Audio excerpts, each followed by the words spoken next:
सारख्या कॉलेजमध्ये नाही शिक्षण का की आपल्या शिक्षण व्यवस्थेवरती आपलाच विश्वास नाही आहे।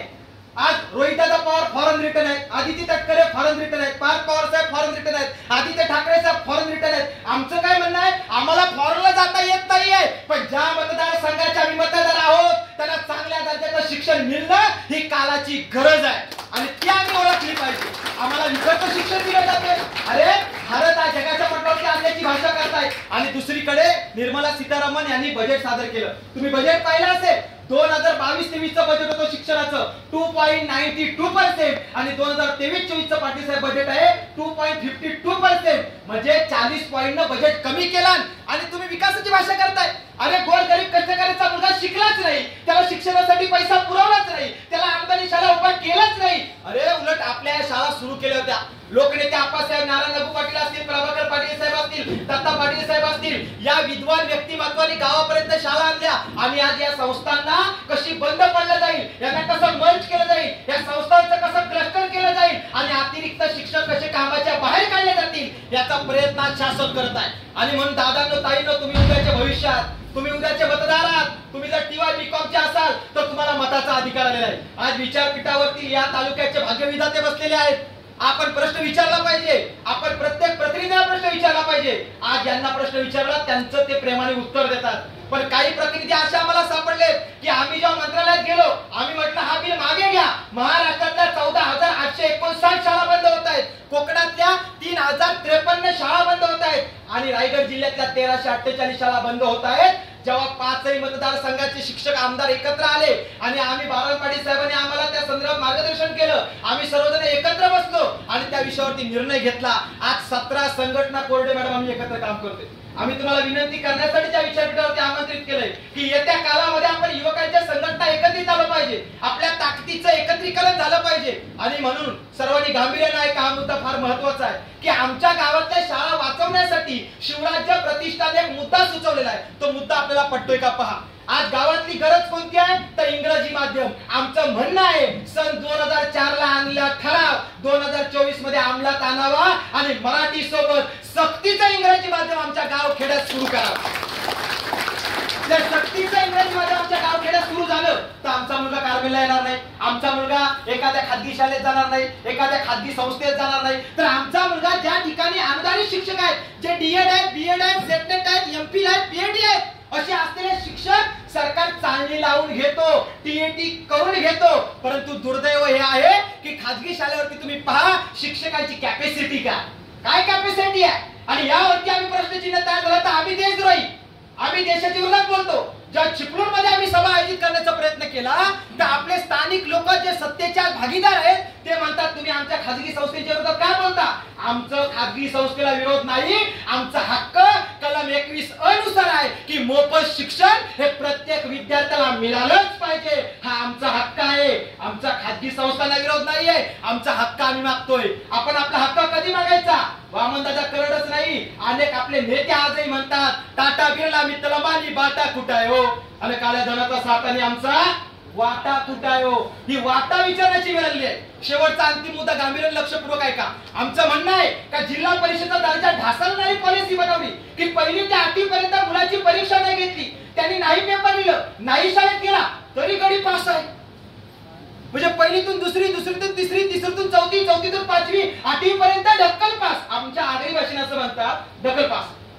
आणि ढकल पास म्हणजे काय, गाढवाचं ऍडमिशन करा, पाटीलचं ऍडमिशन करा, 8वी पर्यंत गाढव पण पास आणि पाटील पण पास। आणि एकीकडे आम्ही भाषा कोणती करतोय ऍडव्हान्स टेक्नॉलॉजीची। आणि ऍडव्हान्स टेक्नॉलॉजी मध्ये काय, 1ली ते 8वी परीक्षा नाही घेतली तरी पोरं पास करा। आमचं सरसकट म्हणणं आहे की 1ली ते 8वीचा ढकलपासचा निर्णय शासनाने सक्तीने रद्द करावा आणि पूर्वीसारख्या सक्तीच्या परीक्षा घ्याव्यात, म्हणजे जनता शिक्षण मंडळामध्ये येणारे जे विद्यार्थी असतील ना त्यांची बुद्धिमत्ता पाहता येईल। तुम्हाला कल्पना असेल मॅडम काय दुर्दैव आहे। आणि म्हणून आम्ही जाता जाता महत्त्वाचा मुद्दा या ठिकाणी मांडतो, गांभीर्याने सर्व ऐका। आमचा दुसरा मुद्दा आहे 1ली ते 8वी ढकलपासचा निर्णय बंद व्हा आणि तिसरा अंतिम मुद्दा असा आहे की एकूण बजेटच्या किमान 11% सरकारने खर्च करायला पाहिजे, पण सरकार करत नाही। केजरीवालने एकूण बजेटच्या 26% खर्च केला। जर केजरीवाल भारतामध्ये दिल्ली आहे, जर त्या ठिकाणी त्यांच्या शाळा हायटेक करू शकतो, शाळा वाचवू शकतो, केसीआर तेलंगणामध्ये वाचू शकतात, काँग्रेसचं सरकार कर्नाटकामध्ये आहे, कर्नाटकाच्या सरकारने नवीन पॉलिसी त्यांनी स्वतःहून राज्यामध्ये ठरवली आणि अंमलात आणली. जर कर्नाटक करू शकतो आणि केरला 25 वर्ष अगोदर करतोय तर राज्याला सुद्धा सोपं आहे करणं. आणि यासाठी आम्ही जेव्हा केसरकरांना भेटलो, दीपक केसरकरांना विनंती केली का तुम्ही शालेय शिक्षण मंत्री आहात, बजेट अलोकेट करता, त्यामध्ये तुम्ही बजेट कमी केला. तर मला वाटत नाही त्यांना बजेट कळतं, कारण शालेय शिक्षण मंत्री 288 आमदार महाराष्ट्राचे फक्त 9वी पास आहेत, 288. आणि मंत्रिमंडळातले 30 मंत्री, केंद्रातले म्हणतो आता मी, केंद्रीय मंत्रिमंडळातले 30 मंत्री ग्रॅज्युएशनची पण डिग्री नाही. देशाच्या प्रमुख व्यक्तीवरती संशय आहे तर मंत्रिमंडळावरती काय आता म्हणणार. आणि म्हणून जर तुम्हाला विकास करायचा असेल तर आमदार पण आमचे शिक्षित पाहिजे. येणाऱ्या काळामध्ये आपण घननिश्चय करूया, पुरोगामित्वाचा विचार गावागावात रुजवूया. या महाराष्ट्राला, अलिबाग जिल्ह्याला, रायगड जिल्ह्याला इतिहास आहे की शिवपुत्र संभाजी महाराज, छत्रपती शिवाजी महाराज, अप्पासाहेब नारायण नागू पाटील, डॉक्टर बाबासाहेब आंबेडकर ज्यांना शाळेतून वंचित ठेवलं, पण तोच विद्यार्थी या भारताचा भाग्यविधाता झाला. हे कौशल्य रायगडच्या मातीत आहे, हे आम्ही विसरता कामा नये. आणि म्हणून गांभीर्य नाही का, हाच मुद्दा आहे की आम्ही म्हणतो इंग्रजी माध्यमाचं शिक्षण सुरू करा, हाच मुद्दा आहे 1ली ते 8वीचा ढकलपाचा निर्णय बंद करा, हाच मुद्दा आहे शिक्षकांना शाळेच्या व्यतिरिक्त कोणतीच कामं देऊ नका, फक्त शिकवण्याचीच कामं द्या, हे आमचं म्हणणं आहे. आणि अंतिम मुद्दा कोणता आहे तर सरकार इतर देशांचा अभ्यास करतो पण भारतात काहीच करत नाही. आणि आमचं स्पष्ट म्हणणं आहे, जोपर्यंत बजेटमध्ये तरतूद होत नाही तोपर्यंत जिल्हा परिषद वाचू शकत नाही.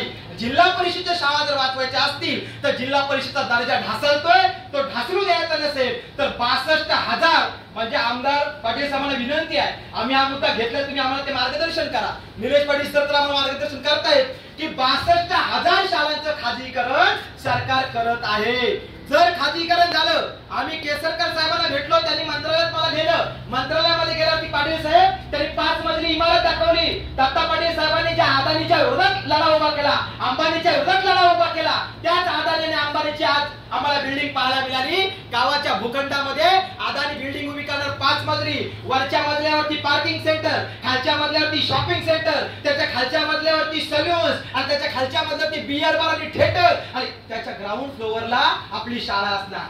म्हणजे शाळेचं भूखंड कशासाठी तर गावामध्ये beer bar, theatre, shopping centre, parking centre आम्हाला काहीच नको आहे, आम्हाला आमची फक्त शाळा टिकवायची आहे. आणि शाळेवरती खर्च होत असेल तर होऊ द्या, एकूण बजेटच्या किमान 11% करणं हा कायदेशीर बाब आहे. कुणी तत्वव्यक्त्याने आम्हाला हे सांगू नये की शिक्षणावरती बजेट जास्त लागतो, पैसा कुठे आहे सरकारकडे, सरकारकडे पैसा कसा नाही आहे. आज सरकारचा बजेट ज्या पद्धतीचा आहे त्या पद्धतीतून एकूण 11% जर सरकारने खर्च केला ना तर आदिवासीपासून मराठा समाजापर्यंत एकही विद्यार्थी वंचित राहू शकत नाही. Higher education, foreign education, professional education म्हणजे IIT, IIM, AIIMS, biotechnology, genetics, software, IAS, IPS, ISI, IRS सर्व क्षेत्रामध्ये बजेट अलोकेट केलं जाऊ शकतं. आपल्या या ठिकाणी स्वतः CA आहे, जे अकाउंटंटचे चांगल्या दर्जाचे म्हणजे CA होण्यासाठी तुम्हाला कल्पना आहे का, ह्या संघटनेचे प्रमुख मार्गदर्शक आमचे आयुक्त आहेत रवींद्र सिसवे साहेब, आज CA आहेत. असे त्याच्यानंतर आपल्या सामरी गावचे IRS कमिशनर सुहास पाटील साहेब हे मार्गदर्शक आहेत. प्रत्येकाचा जुईकर तुम्हाला माहिती आहे, क्लास 1 अधिकारी नुकताच झाले 2 वर्षापूर्वी. अशी मान्यवर जर आपल्या भूमिपुत्र समाजात असतील तर आपण ते मार्गदर्शन घेतलं पाहिजे. आणि येणाऱ्या काळामध्ये शिक्षण व्यवस्था वाचण्यासाठी जे आम्ही आंदोलन, जन आंदोलन संपूर्ण महाराष्ट्रात उभं करतोय त्यासाठी आपण साथ सोय कराल असा विश्वास व्यक्त करून या ठिकाणी जाहीरपणे मी आपली विनंती करतोय. गावागावामध्ये या संदर्भातले ठराव घेऊन ग्रामसभेच्या मी शासनाला पाठवतोय. त्या ठरावाच्या अनुषंगाने आपण देखील ह्या गोष्टीचा विचार कराल, समर्थन कराल. आपण हा व्हिडिओ पाहण्यासाठी, लोकांपर्यंत पोहोचवण्यासाठी नक्की प्रयत्न कराल असा विश्वास व्यक्त करून सन्माननीय आमदार साहेब जे या आम्ही त्यांना आज माझी म्हणतच नाही, कारण आम्हाला साहेब तुम्हीच पाहिजेत. का माहितीये का, भले तुम्ही आम्हाला झापाल, भले तुम्ही आम्हाला 2 शब्द बोलाल, पण आम्हाला माहिती आहे जो आमचा असतो ना त्याला हक्काने बोलता येतं. आणि आमचा असलेला हक्काचा व्यक्ती, पुरोगामित्व विचाराचा, आज गेले काही CBI, ED, CDच्या भीतीनं त्यांना जाऊ द्या, पण त्यांना गाळ केल्याशिवाय आम्ही राहणार नाही कोकणात, एवढा विश्वास देतो. जय जिजाऊ, जय शिवराय, जय सरी. आपल्या भाषणातून आपण आजच्या शिक्षण हक्काविषयी आणि त्याचबरोबर ती शिक्षण हक्क हा किती महत्वाचा आहे, त्यानंतर आज काळाची गरज म्हणून इंग्रजी विषयाचं आणि शिक्षणाचं महत्व आपण आपल्या भाषणातून व्यक्त केलेलं आहे. यानंतर समाज हितासाठी कायम दृढ निश्चयी असणारे शिवराज्य प्रतिष्ठान महाराष्ट्र राज्याचे वरिष्ठ सल्लागार माननीय CA निलेश पाटील सर यांना मी विनंती करतो की त्यांनी शिक्षण हक्क परिषदेची भूमिका स्पष्ट करावी व उपस्थितांना मार्गदर्शन करावे.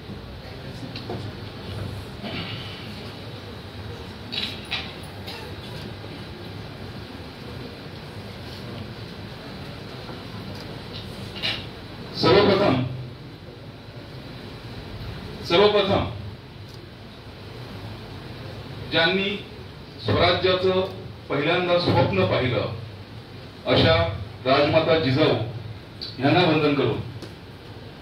ज्यांनी ते स्वप्न प्रत्यक्षात अवतरवलं असे संपूर्ण महाराष्ट्राचेच नव्हे तर जगाचे आराध्य छत्रपती शिवाजी महाराज, ज्यांनी ते राखलं छत्रपती संभाजी महाराज, त्याचबरोबर तुम्हा आम्हा कसणाऱ्या शेतकऱ्यांना जे पूर्वी फक्त शेतमजूर होते, ज्यांनी जमिनीचा अधिकार दिला, कोण कायद्याचे जनक, मला खूप अभिमान वाटतो आज त्यांच्याच भूमीवर आजची शिक्षण हक्क परिषद होतीये.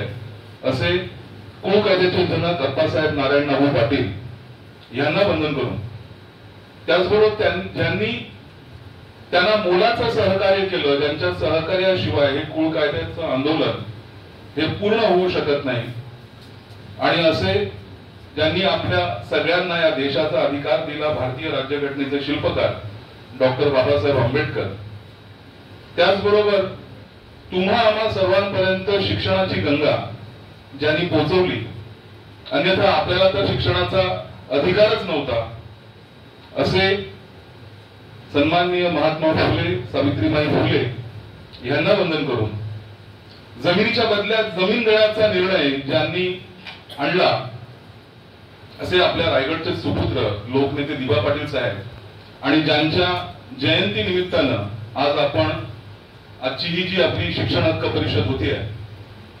ज्यांचं नाव, त्यांची क्रिमिनल मधली प्रॅक्टिस आज ही अनेक सिनियर ऍडव्होकेट्सना जेव्हा भेटतो, ज्यांचं आज वय वर्ष 70-75 आहे, ते सुद्धा आठवण करतात की जेव्हा जेव्हा दत्तात्रय पाटील साहेबांची एखादी सुनावणी असायची त्या ठिकाणी आम्ही गर्दी करायचो. तर असे फक्त वकिली क्षेत्रातले मातब्बरच नव्हे तर अगदी त्यांच्या शेवटच्या काळात सुद्धा SEZ सारखं आंदोलन रायगड पट्ट्यातलं यशस्वी केलं, अंबानीला, रिलायन्सला हद्दपार केलं. असे दत्ता पाटील साहेब ज्यांच्या जयंतीनिमित्त आज आपण इथे सर्व जमलेलो आहोत, त्यांना वंदन करून आजच्या आपल्या या शिक्षण हक्क परिषदेला उपस्थित असलेले सन्माननीय आमदार पंडित पाटील साहेब, त्याचबरोबर सभापती शिक्षण विभागाचे आस्वाद पाटील साहेब, त्याचबरोबर जनता शिक्षण मंडळाचे अध्यक्ष ऍडव्होकेट गौतम पाटील साहेब, सहयोगी प्राध्यापक डॉक्टर प्रेम आचार्य साहेब, डॉक्टर प्रवीण गायकवाडजी, कोडे मॅडम, त्याचबरोबर व्यासपीठावरील सर्व सन्माननीय सदस्य आणि व्यासपीठासमोर असलेले शिवराज्य प्रतिष्ठानचे सर्व कार्यकर्ते, प्रदेशाध्यक्ष श्री रोशन पाटीलजी, विकी कदमजी, हिमांशुजी, त्यांचे सर्व सहकारी, आणि आज आपल्या या लॉ कॉलेजमध्ये उपस्थित असलेले सर्व सन्माननीय विद्यार्थी, शिक्षक वर्ग आणि विविध भागातून आलेले सामाजिक कार्यकर्ते, सगळ्यांना सप्रेम नमस्कार. आणि शिवराज्य प्रतिष्ठानची या शिक्षण हक्क परिषदेसंदर्भातली जी भूमिका आहे ती रोशन पाटील यांनी सविस्तररित्या आपल्याला मांडलेलीच आहे. त्यांनी थोडक्यात आपल्याला 3 गोष्टी सांगितलेल्या आहेत की शिवराज्य प्रतिष्ठानचं नक्की म्हणणं काय, त्याचं विश्लेषण करण्याचा प्रयत्न माझ्या या भाषणातून होणार आहे. मित्रांनो, रायगडची भूमी किंवा ज्या भूमीत आज हे कॉलेज उभं आहे किंवा आपण आज जी परिषद या भूमीत घेतो, या भूमीला खूप मोठा ऐतिहासिक वारसा आहे. अगदी छत्रपतींपासूनचा ऐतिहासिक वारसा ते वर्ण व्यवस्थेला भेद देणारे, छेद करणाऱ्या गोष्टी या मातीतून झालेल्या आहेत. म्हणजे तुम्हाला आम्हाला कल्पना असेल की तुम्ही आम्ही बहुजन ज्या कॅटेगरीत येतो त्या कॅटेगरीला वर्ण व्यवस्थेत शूद्र म्हटलं जातं, आणि या शूद्रांना कुठल्या गोष्टीचा अधिकार नाही आहे, तर त्या लोकांना शिक्षणाचा अधिकार नव्हता, त्या लोकांना जमिनीचा अधिकार नव्हता, त्या मंडळींना धनसंचय करण्याचा अधिकार नव्हता. याबद्दल तुम्हाला थोड्याफार प्रमाणामध्ये ऐतिहासिक बाबतीमध्ये कल्पना असेल. मी फार इतिहासात खोल जाणार नाही, पण त्या गोष्टीला छेद देण्याचं काम या मातीतून सातत्यानं होत आलेलं आहे. तुम्हाला कल्पना असेल की इथल्या बहुजन समाजाची चळवळ जी उभी केली गेली ती जमिनीच्या साठी उभी केली गेली. इथल्या शेतकऱ्यांना म्हणा किंवा पूर्ण महाराष्ट्रातल्या शेतकऱ्यांना म्हणा, शेत जमिनीचा अधिकार नव्हता. ठराविक सावकार, ठराविक जमीनदार यांच्याकडे जमिनीचे अधिकार होते आणि तुम्ही, आम्ही, तुमचे, आमचे पूर्वज हे सगळे जमीन कसणारे शेतकरी होते. आणि अशा वेळी जे सावकार जमीनदार जो तुकडा देतील त्याच्यावरती जगण्याची पाळी इथल्या शेतकऱ्यांना आली होती. आणि त्याच्या विरुद्ध एक 30-40 वर्षाचा तरुण दंड ठोकून उभा राहतो आणि यशस्वीरित्या जवळपास 7 वर्ष 1932 ते 1939 या काळात जगातला सर्वात मोठा शेतकरी संप घडवून आणतो. ही मोठी ऐतिहासिक गोष्ट जी जगाच्या पाठीवरती केली गेली. विचार करण्यासारखी गोष्ट आहे की तो संप यशस्वी कसा झाला असेल. म्हणजे जी जमीन कसल्यावरती 2 वेळचं जेवण, 2 वेळचं सोडा 1 वेळचं जेवण मिळत होतं, ती जमीन 7 वर्ष कसली नाही. चला 1 वर्ष मॅनेज करता येत असेल, मागच्या वर्षी साठवून ठेवलं असेल, विचार करा दुसरं वर्ष कसं मॅनेज केलं असेल, तिसरं वर्ष कसं मॅनेज केलं असेल, चौथं वर्ष कसं मॅनेज केलं असेल. जंगलातला पाला पाचोळापर्यंत खाल्ला आपल्या पूर्वजांनी. आणि तेव्हा जाऊन कुळ कायद्यासमोर इंग्रजांना नमावं लागलं, तेव्हाच्या व्यवस्थेला नमावं लागलं. आणि तुम्ही, आम्ही जमिनीचे मालक झालो कुळ कायद्यांच्या निमित्ताने. आणि ते निर्माण करणारे अप्पासाहेब नारायण नाना पाटील होते आणि तुमचे, आमचे पूर्वज होते. आपल्या पूर्वजांसाठी मला वाटतं जोरदार टाळ्या झाल्या पाहिजेत, त्यांना मानवंदना आपण दिली पाहिजे. हे सांगण्याचं कारण काय की इतिहास नेहमी जागवावा लागतो. कारण की इतिहासाची पुनरावृत्ती यासाठी करावी लागते की इतिहास आपण बऱ्याचदा विसरून जातो आणि मग तो आठवण करून देणं काही तुमच्या, आमच्या, माझ्यासारख्या मंडळींना आवश्यक करतं.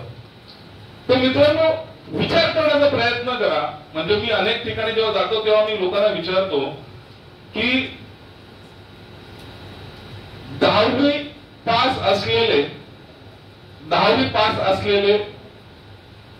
आजोबा ज्यांचे आहेत त्याने हात वर करा.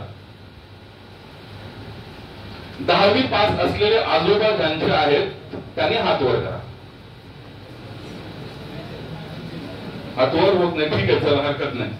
मी का हा प्रश्न विचारला माहितीये का की आपण पिढ्या 100 वर्षापासून, 200 वर्षापासून, 500 वर्षापासून आपल्यापर्यंत शिक्षण हे पोहोचलेलं नव्हतं. आपण मंडळी गरीब म्हणतो ना, दारिद्र्य आपल्याकडे होतं. आपल्याकडे 2 वेळेचं जेवण खाण्याची व्यवस्था नव्हती.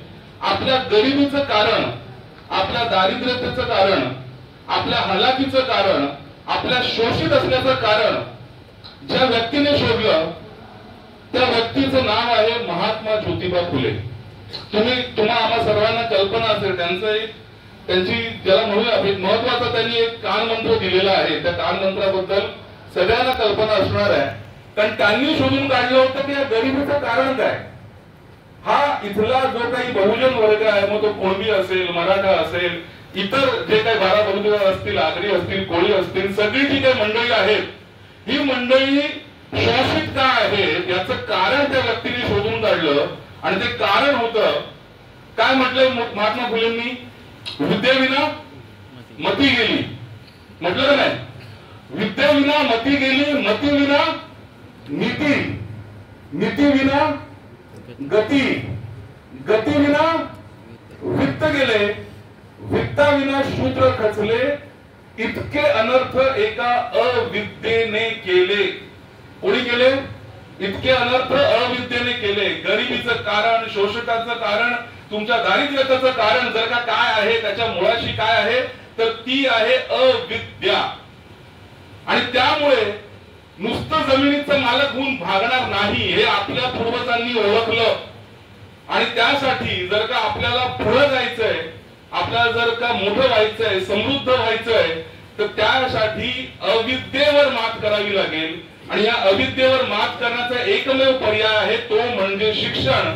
आणि शिक्षण आपण आपल्या लोकांपर्यंत पोहोचवलं पाहिजे. मला अभिमान वाटतो याच मातीतला की नुसता जमिनीचा अधिकार नाही दिला तुम्हा आम्हाला किंवा तुमच्या आमच्या पूर्वजांना, तर तुम्हा आम्हा ना शिक्षणाचा अधिकार देऊन आज कोकण एज्युकेशन सोसायटी सारखी जी संस्था पहिल्यांदा रायगडच्या मातीत रुजवली गेली, 100हून अधिक शाखा त्यांच्या टोचवल्या गेल्या आहे. नारायण नागू पाटील आणि त्यांचे जी सगळी पुढची पिढी यासाठी कार्यरत आहे. दत्ता पाटील साहेबांचं त्याच्यामध्ये मोठं योगदान आहे. आणि त्या गोष्टीसाठी आज जनता शिक्षण मंडळ असेल हाच वारसा पुढे नेण्याचा प्रयत्न करतायत की त्यांना माहिती आहे की शिक्षणानेच आपल्याला सवर्णांची बरोबरी करता येऊ शकते. शिक्षणच एक अशी गोष्ट आहे जे तुम्हा आम्हाला मानाचं स्थान देऊ शकतात. आपण जातीय व्यवस्था कितीही नाकारली, जातीय व्यवस्थेला छेद देण्याचं काम, सगळ्यांना समान आणण्याचं काम, सगळ्यामध्ये समता आणण्याचं काम, बंधुता आणण्याचं काम, न्याय प्रस्थापित करण्याचं काम जर का कुठल्या गोष्टीमध्ये असेल तर त्या गोष्टीचं नाव आहे शिक्षण. आणि त्या शिक्षणाची पहिली पायरी आहे प्राथमिक शिक्षण, ज्याच्यासाठी आपले पूर्वज झटले. आपल्या पूर्वजांनी तुमच्या आमच्यापर्यंत शिक्षण आणलं. मगाशी मी म्हटलं की आजोबांचं शिक्षण लोकांना माहिती नसेल, पण आज तुमचे वडील शिकले आणि आज तुम्ही इथे लॉ कॉलेजच्या या आपल्या हॉलमध्ये आपण इथे आहोत. तुमच्यापर्यंत शिक्षण पोहोचलंय त्याला कारणीभूत आपले पूर्वज आहेत, ज्यांनी ती गोष्ट ओळखली, त्यासाठी संघर्ष केला. आणि कुठेतरी हा बहुजन वर्ग आता बरोबरीला येतोय, आपला हक्क त्याला कळतोय, आपला वाटा तो मागतोय आणि भविष्यात तो वाटेकरी होऊ नये म्हणून पुन्हा एकदा आपले पाय कापायचा प्रयत्न सुरू झालाय. आणि तो प्रयत्न केला गेलाय प्राथमिक शिक्षण कमी करण्यापासून, बंद करण्यापासून शाळा बंद करण्यापर्यंत. मग या शाळा बंद करण्याचं नक्की कारण काय, कुठे काय प्रॉब्लेम आहे? आता तुम्ही सगळी लॉच्या याच्यामध्ये बऱ्यापैकी स्टुडंट असाल, त्यामुळे मी खास करून काही गोष्टी घेऊन आलेलो आहे. म्हणजे अगदी संविधानाची कॉपी आणलेली आहे, राईट टू एज्युकेशन केंद्राचा आणलेला आहे, राईट टू एज्युकेशन स्टेटचा आणलेला आहे. तेव्हा तुम्हाला लक्षात येईल की गोम कुठे आहे, कुठे प्रॉब्लेम मुरतोय. तुमच्या सगळ्यांच्या माहितीसाठी बाबासाहेब आंबेडकरांनी आपल्याला संविधानामध्ये मूलभूत अधिकार दिला, तो शिक्षणाचा अधिकार. आणि त्या अधिकाराची जाणीव युनोला होते. युनायटेड नेशन्स ऑर्गनायझेशन जागतिक दर्जावरती त्याची दखल घेतली जाते.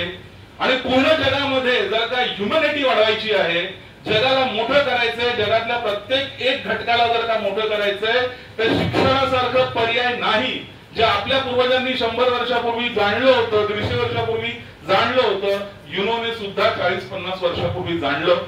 आणि मग युनोने सुद्धा एक कायदा पारित केला जगभरावरती, ज्याला राईट टू एज्युकेशन म्हणतात. आणि त्यांनी ठरवलं वय वर्ष 6 ते वय वर्ष 14, म्हणजे थोडक्यात 1ली ते 8वी हा जो घटक आहे, हा जो वर्ग आहे, याला सक्तीचं आणि मोफत शिक्षण मिळालं पाहिजे. ही तरतूद आपल्याकडे आधीपासून होती, पण ही तरतूद युनोने पुन्हा रिइंट्रोड्यूस केली.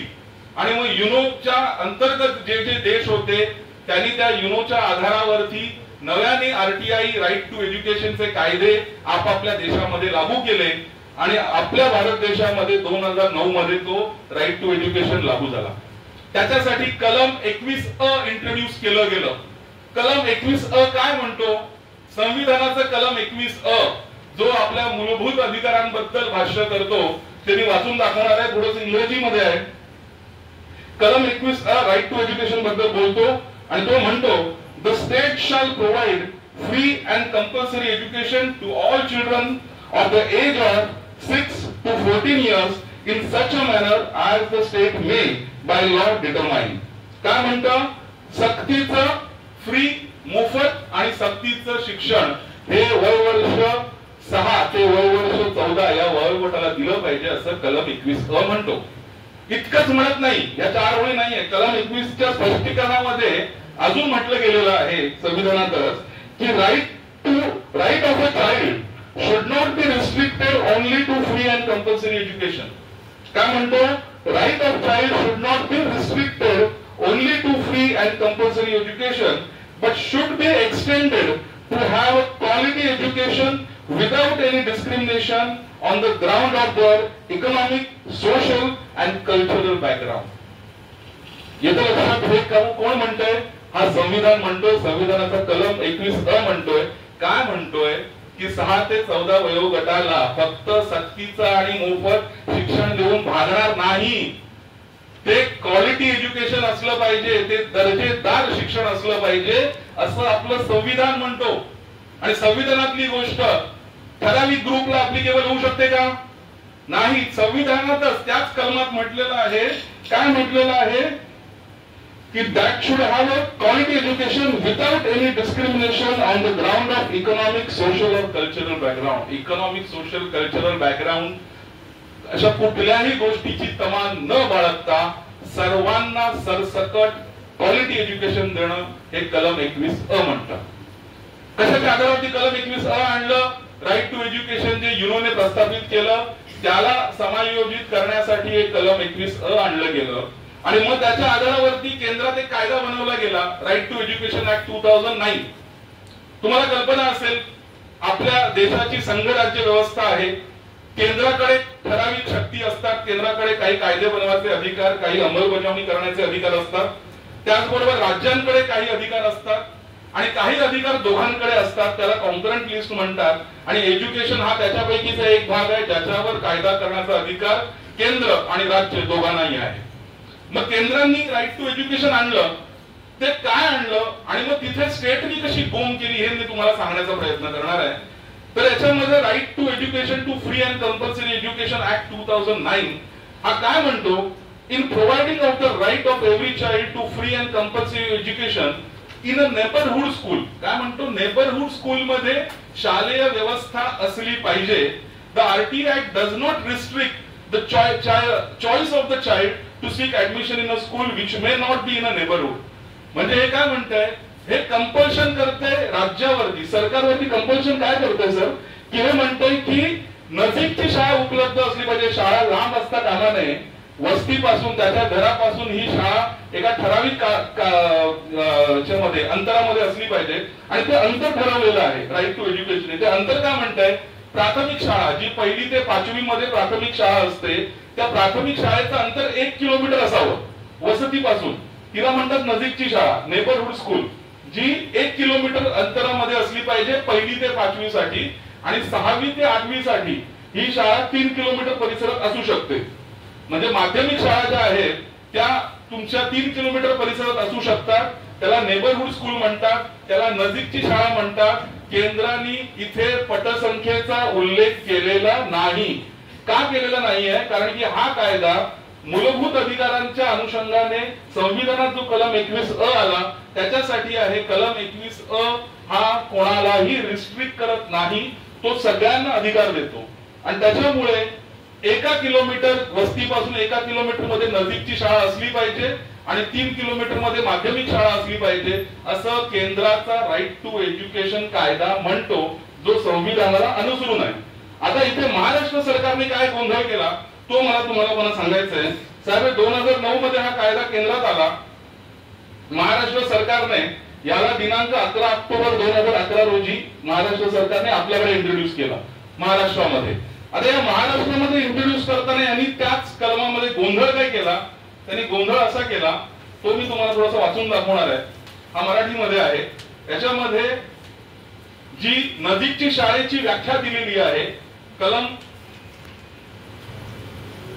2 मध्ये ड मध्ये त्यांनी नजीकची शाळेची व्याख्या केलेली आहे. आणि ही नजीकची शाळा म्हणजे नेबरहुड स्कूल, मगाशी मी ते एक्सप्लेन केलं, ज्याचा अधिकार सगळ्यांना आहे. केंद्राने कोणालाही रिस्ट्रिक्ट केलेलं नाहीये, पण राज्यांनी इथे गोम केली. ती गोम अशी आहे, नजीकची शाळा याचा अर्थ समुचित शासनाने निर्देशित केल्याप्रमाणे संबंधित बालकाच्या निवासस्थानापासून इयत्ता 1ली ते 5वी साठी 1 किलोमीटर अंतराच्या आत 1ली ते 5वी साठी आणि व 6 ते 11 वर्ष वयाची किमान 20 बालके उपलब्ध असलेली आणि इयत्ता 6वी ते 8वी साठी 3 किलोमीटर अंतराच्या आत व इयत्ता 5वी मध्ये 20 बालके उपलब्ध असलेली शाळा असा आहे. म्हणजे युनोच्या आरटीई मध्ये बालकांची संख्या किती किंवा पटसंख्या किती हे नमूद नाहीये. आपल्या संविधानामध्ये तो एक मूलभूत अधिकार म्हणून 21 अ मध्ये घेऊन आलेले आहेत, जो मूलभूत अधिकार सगळ्यांना लागू पडतो. केंद्राने कायदा आणला त्याच्यामध्ये त्यांनी कुठेही पटसंख्येचा उल्लेख केलेला नाही.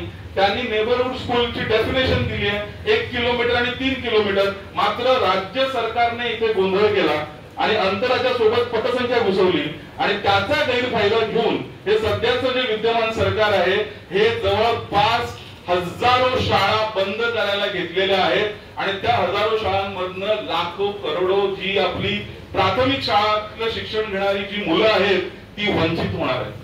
ते सांगताना भरपूर काय काय सांगतायत की आम्ही परिवहन व्यवस्था देऊ, आम्ही हे करू, आम्ही ते करू। जिथे बाईक जात नाहीये, आपल्या कोकणामधल्या अनेक अशी खेडी आहेत, दुर्गम भाग आहे जिथे बाईक जात नाही, इथे बस काय राहणार आहे? तिथे रिक्षा नाही पोहोचली अजून, तिथे बस पोहोचणार आहे यांची।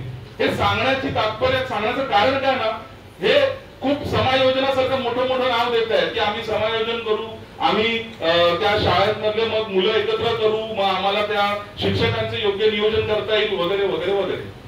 पण ज्या भागामध्ये यांना सरकारी शाळा चालवता येत नाही, खासगी शाळांना आम्ही विरोध करत नाही आहोत, पण तरी सुद्धा साहेब त्याच भागामध्ये खासगी शाळा मात्र व्यवस्थित चालते। सरकारी शाळेला शिक्षक नसतो, तो एक शिक्षक असतो जो 5-5 वर्ग सांभाळतो आणि तो 5-5 वर्ग सांभाळणारा मग तो एखाद्या जातीचा सर्वे करतोय, तो एखाद्या शासकीय कार्यक्रमाला हजेरी लावतोय, तो एखाद्या आणखी नको नको त्या गोष्टींच्या कामामध्ये लागलेला आहे आणि मग ती 10-10 दिवस 15-15 दिवस त्या शाळेला शिक्षक नसतो। शाळेला एकमेव शिक्षक असलेली शाळा शिक्षक नसल्याने ती तशी बंद असते। मग या लोकांनी हे अधिकृत बंद करण्याचा घाट घातलेला आहे। मगाशी मी तुम्हाला संविधानामध्ये वाचून दाखवलं की नुसती शाळा इमारत बांधणे म्हणजे फ्री आणि कंपल्सरी एज्युकेशन होत नाही, दर्जेदार शिक्षण देणे हे सुद्धा संविधानाने म्हटलेलं आहे। हे तुम्हा आम्हाला हे संविधान पुन्हा पुन्हा जाणून घेण्याची आवश्यकता आहे। आणि हे का चाललेलं आहे? कारण की ह्या मंडळींना हवाय लेबर फोर्स। का होतंय की तुम्ही आम्ही सगळे शिकल्यानंतर आपण उच्च शिक्षणासाठी जातो, उच्च शिक्षण झाल्यानंतर आपण सगळे व्हाईट कॉलर बनतो। मग व्हाईट कॉलर बनल्यावरती तुम्ही यांनी जी काय आपल्याला वर्णव्यवस्थेने देऊन दिलेली जी कामं होती ती आपल्याला करता येत नाही ना। मग आम्ही झाडू नाही मारणार, आम्ही टॉयलेट साफ नाही करणार, आम्ही जी काही खालच्या दर्जाची कामं आहेत ती नाही करणार, आम्ही लेबर फोर्स म्हणून काम नाही करू शकणार का? कारण की आम्ही शिकलेलो असू। मग यांना लेबर फोर्स हवाय, त्यांना पुन्हा पुन्हा तुम्ही वर चाललेला तुम्हाला खाली खेचायचंय, ही एक वेगळी व्यवस्था काम करते। मी त्या व्यवस्थेला फार बोलणार नाहीये, कारण की याचं उत्तर एकच आहे की आपल्याला शिक्षण हे काळापर्यंत आपल्या पूर्वजांनी पोहोचवलं होतं, आपल्याला पुन्हा पोहोचवायचं। मला सांगा, प्राथमिक शाळाच नसेल तर माध्यमिक शाळा असेल का? जी मुलं प्राथमिक शाळेपासून वंचित राहील ती माध्यमिक पर्यंत पोहोचतील का? नाही पोहोचू शकणार। हा देश आहे। तुम्ही वर किती मोठं मोठं सांगा, खाली जर का तुम्ही पाय टाकत असाल तर मग हा एक मोठा अन्याय महाराष्ट्रामध्ये होतोय। तुम्ही आम्ही पार झालो, तुमच्यापर्यंत हे शिक्षण प्राथमिक शिक्षण पोहोचलं आपल्या पूर्वजांच्या कृपेने, पण आपले जे पुढची पिढी आहे, आपण ज्या गावात राहतो, ज्या गावातनं तुमच्यापर्यंत शिक्षण पोहोचवायला 60-70 वर्षापूर्वी कोणीतरी रक्त गाळलंय, कोणीतरी संघर्ष केलाय, कोणीतरी उपाशी राहिलाय, कोणाची तरी डोकी फुटली आहे, कोणाचे हातपाय तुटले, कोणीतरी जीव दिलाय। त्यांनी तो संघर्ष केला, त्यांनी तो त्याग केला, त्यांनी ते समर्पण केलं, म्हणून आज तुम्ही इथे लॉच्या कॉलेजमध्ये बसून तुम्ही आज शिक्षण घेऊ शकताय। त्याच्या मागे 60-70 वर्षापूर्वी केलेला लोकांचा संघर्ष आहे, याचा विसर आपल्याला पडता कामा नये। त्यामुळे भविष्यात जी आपली पुढची पिढी आहे, जी आपल्या खेडेगावामध्ये राहते, जी आज गरीब आहे किंवा जी आज आपण अजून तितक्या दर्जाचे पोहोचलेलो नाही आहोत, तर त्यांना वर उचलण्याचं काम कोण करणार आहे? शिक्षण। आणि त्या शिक्षणाची पहिली पायरी आहे प्राथमिक शिक्षण। आणि ही प्राथमिक शिक्षण हे प्रत्येक एका विद्यार्थ्यापर्यंत पोहोचणं हे संविधानाने सांगितलेलं मूलभूत अधिकार आहे। हे आपली कोणाची वैयक्तिक इच्छा नाही। जपान सारख्या देशामध्ये साहेब एका मुलीचं शिक्षण अबाधित राहावं, ते शिक्षणापासून ती वंचित राहू नये म्हणून संपूर्ण ट्रेन चालवली जाते। तिचं शिक्षण पूर्ण होईपर्यंत ट्रेन एका पॅसेंजर साठी अख्खी ट्रेन चालवली जाते, कारण की त्या भागामध्ये दुसरं वाहतुकीचं साधन उपलब्ध नाहीये, तर तिचं शिक्षण सुरू राहावं म्हणून तर त्या ट्रेन सुरू राहू शकते। इथे फक्त एक शाळा चालू ठेवायची आहे जी सुरू आहे, जी आमच्याच लोकांनी श्रमदानातून जमीन दिलेली आहे त्या जिल्हा परिषद शाळेला। आमच्याच पूर्वजांनी दगड विटा लावून श्रमदान करून त्याला उभं केलेलं आहे। तुम्हाला त्याला एक चांगला शिक्षण द्यायचं आहे। प्रायव्हेट मध्ये जर का 1ली ते 5वीला 4 शिक्षक असू शकतात, तर मग सरकारला का असू नये? हा साधा प्रश्न आहे ना। म्हणजे एखादा माणूस गणिताचा एक्सपर्ट आहे, तोच इंग्रजीचा एक्सपर्ट कसा असू शकतो? तोच इतिहासाचा एक्सपर्ट कसा असू शकतो? तो हिंदीचा एक्सपर्ट, मराठीचा एक्सपर्ट कसा असू शकतो? असू शकतो का? नाही असू शकत। मग तुम्हीच आमची विल्हेवाट लावताय का? कारण आपण डे टू डे मध्ये बिझी आहोत. आपल्या आजूबाजूला काय चाललेलं आहे त्याच्यामध्ये आपण थोडेसे जास्त स्वार्थी झालेलो आहोत. हे त्याच्या मागचं कारण आहे. आपण प्रश्न विचारत नाही. माझ्या भागातली सरकारी शाळेची काय अवस्था आहे ते बघण्याचा प्रयत्न आपण करत नाही आहोत. तिथे शिक्षकांचं काय प्रॉब्लेम आहे, त्यांना तो शिक्षक शिपाई पण आहे, तो शिक्षक साहेब क्लर्क पण आहे, तो शिक्षक साहेब प्राचार्य पण आहे, तो शिक्षक पण आहे. आणि त्याच्यामुळे शिक्षक या गोष्टीवरती, शिक्षण देण्याच्या गोष्टीवरती तो जितकं इफेक्टिव्ह काम करायला पाहिजे त्याला करता येत नाही. मला असं वाटतं कुठेतरी ही शालेय